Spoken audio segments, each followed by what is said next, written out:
When people talk about mid-size SUVs, the same names usually pop up: the Honda CR-V, Mazda CX-5, maybe the Nissan Rogue or Toyota RAV4. But in the middle of that Japanese brand dominance, there's one SUV quietly making people turn their heads twice. Meet the Hyundai Tucson. This car isn't new to the game, but its latest generation, well, Hyundai clearly decided they were done playing it safe.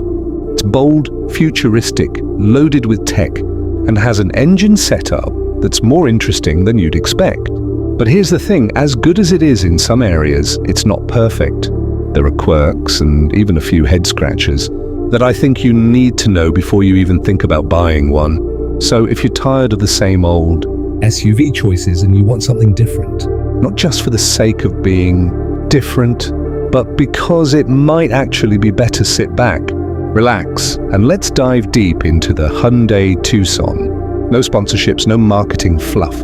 Just my honest impressions after spending real time with this car.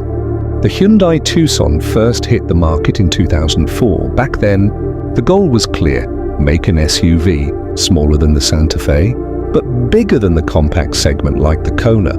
In its early days, it was fine, functional, but nothing that would make you stare in awe. Fast forward to the third generation, Hyundai started pushing design a little harder. Then came the fourth generation, launched globally in 2020. Arriving in many markets by 2022, and Hyundai threw safe out the window. Now, the Tucson sits in the mid-size SUV segment, facing off against heavy hitters like the Honda CR-V, Mazda CX-5 Toyota RAV4, and Nissan Rogue X-Trail. But here's the twist: Hyundai isn't fighting purely on price. They're coming at it with striking design, advanced tech, and a hybrid powertrain option. It's like they're saying, we're not going to be the cheaper alternative, we're going to be the different alternative. From my point of view, Hyundai understands that modern SUV buyers aren't just looking for transport.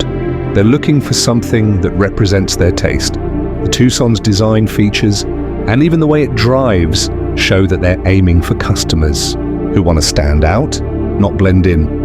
The first thing that will stop you in your tracks is the front grille.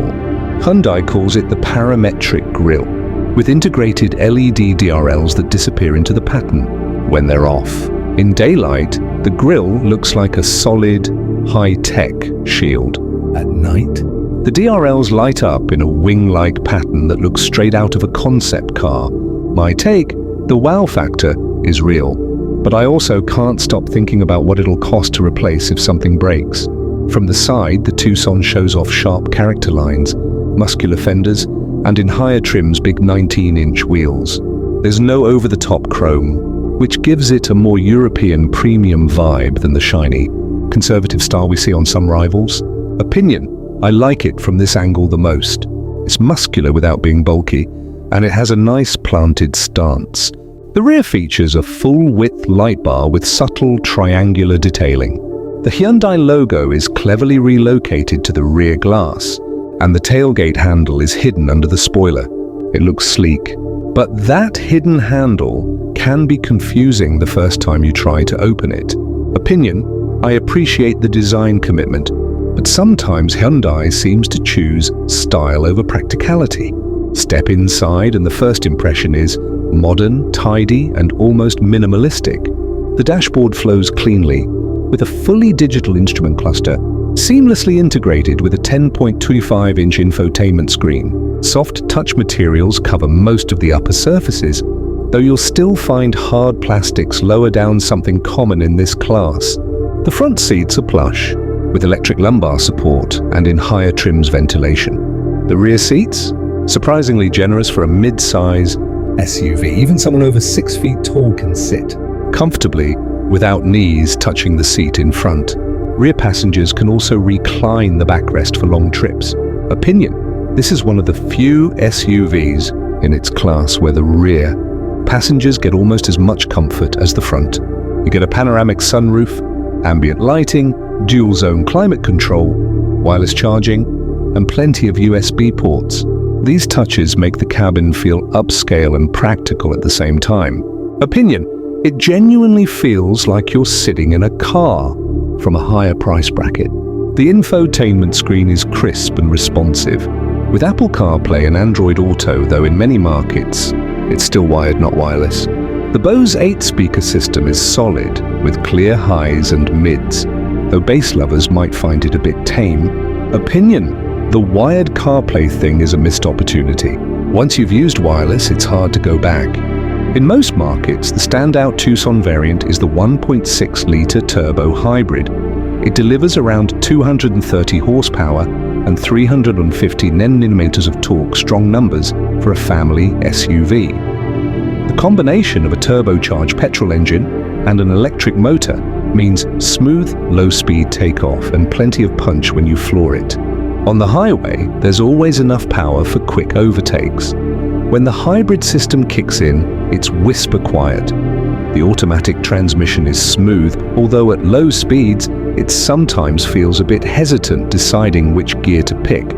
My take: if you want an SUV that's efficient but still has muscle for highway driving, this is a sweet spot. But if you're looking for a driver's car with sporty handling, the Mazda CX-5 still offers more excitement in the corners. Hyundai's SmartSense package packs in a lot: lane keeping assist, blind spot view, monitor with a live camera feed in the gauge cluster, adaptive cruise control, forward collision avoidance assist, and parking collision avoidance assist. Opinion: that blind spot camera, addictive. You'll wish every car had it. But the lane keeping assist can be a bit too grabby. With the steering, you feel like the car is trying to correct you even when you're in control. Thankfully, you can turn these features off if they're not to your liking. Standout exterior design, spacious, comfortable cabin, premium features at a competitive segment price, hybrid powertrain that's both strong and efficient. Cons: potentially expensive repairs for unique design elements. Apple CarPlay still wired in many regions. Handling isn't the sportiest in class. Hyundai's brand image in the mid-size SUV segment isn't as established as Japanese rivals. The Hyundai Tucson, in my opinion, is one of those complete package SUVs, as long as you're the type who appreciates being different. It has a design that makes people look twice, a cabin that's genuinely comfortable for everyone, a ton of tech, and a hybrid powertrain that strikes a nice balance between performance and efficiency. But of course, no car is perfect. If you're the kind of buyer who wants maximum resale value and the safest, most familiar option, the CR-V or RAV4 might make more sense. If you're after driving excitement, the CX-5 might still win you over. However, if you want something with personality, something that doesn't blend into the sea of mid-size SUVs, the Tucson is a seriously compelling choice. It's not just about specs on paper.